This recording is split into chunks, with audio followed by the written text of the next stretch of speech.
Ada beberapa kebaikan yang bisa dipetik dari cerita ini. Yang pertama adalah sebagai seorang anak, bahkan mungkin anak, pastikan perjuangkan orang tua kita. Nomor satu kan orang tua kita. Jangan sampai naudzubillah kita enak-enakan orang tua kesusahan. Keberkahan kita adalah dari orang tua, keselamatan kita, kebaikan kita, bakti. Berusaha semaksimal mungkin. Dan tadi sudah dilakukan. Sudah dilakukan. Sudah benar.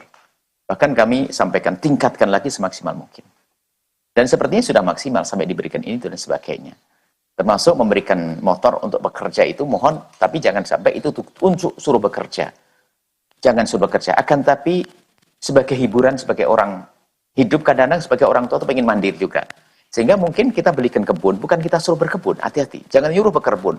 Akan tapi hiburan. Sebab nggak mungkin hidupnya monoton. Boleh kita kasih pekerjaan untuk jual beli dan sebagainya. Cuman bahasa kita terserah jual beli, untung nggak untung terserah. Yang penting abah punya kegiatan, ibu punya kegiatan. Kehidupan sudah aku jamin. Tetap itu. Jadi irama hidup itu. Kalau hanya nongkrong di rumah mungkin betul tidak nyaman. Ini yang pertama ya. Yang kedua adalah memang hendaknya para orang tua itu ya seperti itu. Bahwasanya dia tidak enak kalau terus terang dengan anak itu selalu perasaan orang tua yang baik itu ya seperti itu. Biasanya ngambil dari anaknya nggak mau, bukan main minta.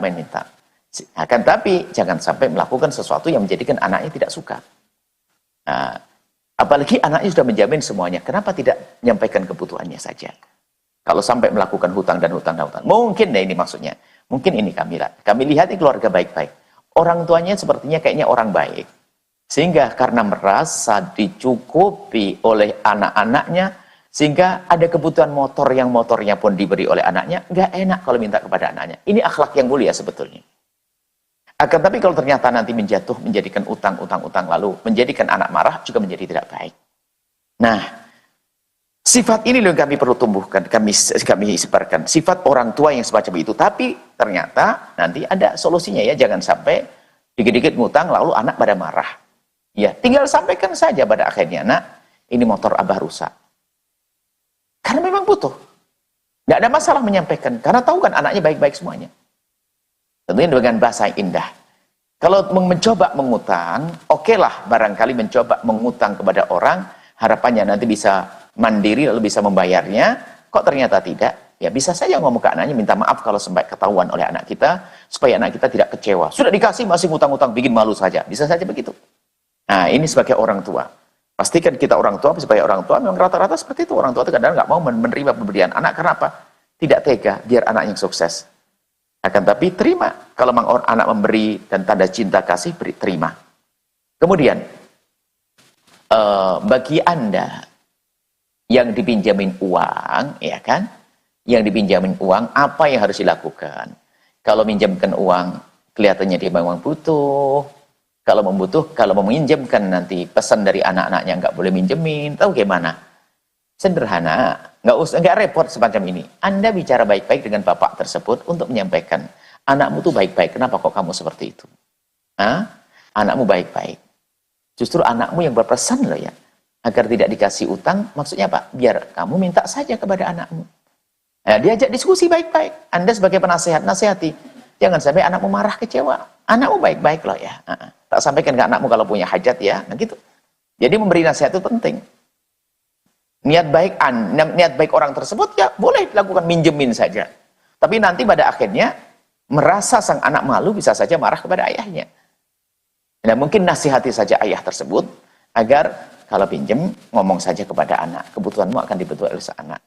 Kalau ternyata anak tidak memberi, nanti boleh pinjam ke saya. Jadi bahasanya semacam itu.